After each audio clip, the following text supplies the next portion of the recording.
Hey folks, so what I've got here is a Pang, Pang board. It's a bootleg of Pang, and I just got it, and I'm just wanted to test it on here. So it seems to be working.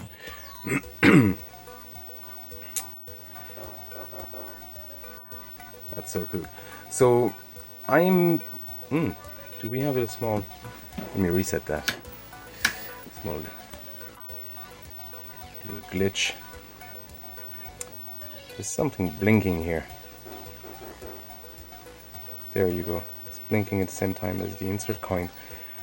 Okay, I need to check that, but I think it plays fine. You can coin up and then start a game. Yep.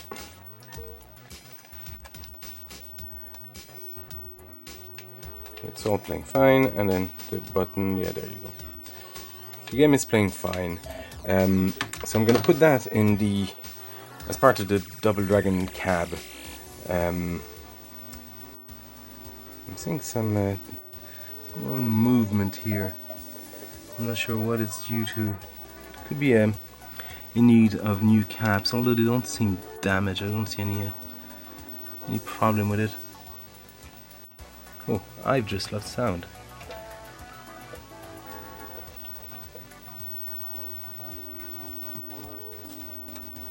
That's interesting. Okay.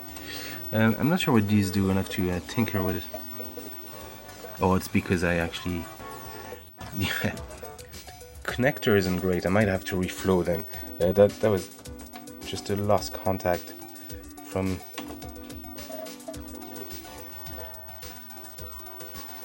Actually, I'm not quite sure. It's not doing it anymore. But it seems to be working fine. So the plan is to put this in the Double Dragon cab as well as the Double Dragon board, obviously, to play. Right. So I've got the board in the Double Dragon cabinet. I can hear some noise. Come on. There you go. So the board is booting fine, there's no problem there, but if you look at the display, that's not a nice display at all. So, this actually happened to me already with another board, which was an Arkanoid. Before I got the original boards, I used to run a bootleg board, and it's the thing I do. I get a bootleg first, and then because they're very cheap. Broken if I can, and then fix them. So you get them for about 20 quid each. Well, it depends on the game. Some bootlegs are actually expensive. If you get a JAMA boot of Bobble, it's still going to set you back quite a bit. But a bootleg in this case for Double Dragon, I think that was about 50 quid. You know, still quite a bit. Same for this one. But an original will probably be well over 100 plus shipping. Anyway, so this happened to me already with the Arkanoid board, and I think I know what it is. I assume it's the same thing. It's very typical of that sort of issue. Essentially, my video ground isn't grounded, which happened to me already, and somebody told me that on I think it was UK VAC forum or JAMA Plus. But yeah, it's a common issue. And a lot of beginners like me, which I am still, get stuck on. You're adjusting everything on the monitor and trying to figure out what the hell is going on, and it's actually the video. So I'm gonna fix that. It's actually very simple. I'm just gonna run a small jumper wire on the board itself from the video ground pin to ground, because ground is common for DC essentially, so everything goes to ground, to the same place. So when you have video ground, it's actually just a ground. So I'm gonna take out the board. Oh god, I just ran, so I'm still out of breath. I did this in 2 bits. Anyway, I'm gonna take out the board, and I'm gonna fix that and put it back in. Hopefully it'll work. Alright, so if I look at the JAMA pinout standard here, I can see that the video ground here, which is pin 14, so that's where I'm going to just check for continuity with pin 1 or 2 or A, B, but this is that part, so pin 1 and 2. So ground here, and ground here should actually all be connected because it's ground. So here we have, I got my multimeter set to continuity, so it's going to beep whenever pins touch. There you go. So I have 1, 2, 3, 4, 5, 6, 7, 8, 9, 10, 11, 12, 13, 14. So 14 here should be continuous with this guy. It's not, or this guy here, and it's not. And you can see the ground and ground here are connected. If I go to my if I go here, and this is the reason why it works with this gun, because this gun actually on the board, the gun board, they grounded the video ground and the ground together. They tied the video ground and ground together, as in just in case. Well, not just in case, because the circuitry here, and they have to, but it actually acts as just a safeguard as well for these type of boards, so you can play them on the gun without having to ground them. But if I connect 14, there you go, pin 14 and ground, they're all tied, and this one and this one, and no, there you go. So it's grounded here. This is why it works using this setup on this monitor.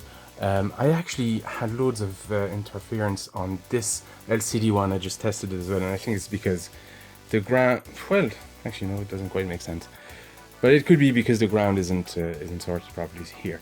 So that's what we're going to do. I'm just going to run a small come on, focus, a small jumper from here to the ground here, and that should solve it. 8, 9, 10, 11, 12, 13, 14. There you go.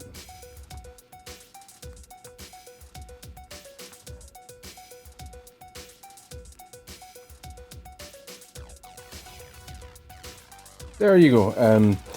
For some reason it was it just didn't want to take here, so it doesn't look great as far as solder jobs go. It's not too bad, I suppose. And here I made a mistake. I thought this little hole here was actually connected to this pin, but it's not, so I just had to connect it to the pin. There's no there's nothing actually going out of this guy. If we what is there? It's hard to tell. I don't see a trace, you know, coming out of this guy. So no, there isn't. Interesting. There's no video ground. So the other solution is actually to put a video ground tie jumper on your monitor chassis, but yeah, this is easier. I don't have to redo the monitor connection. So okay, let's try this.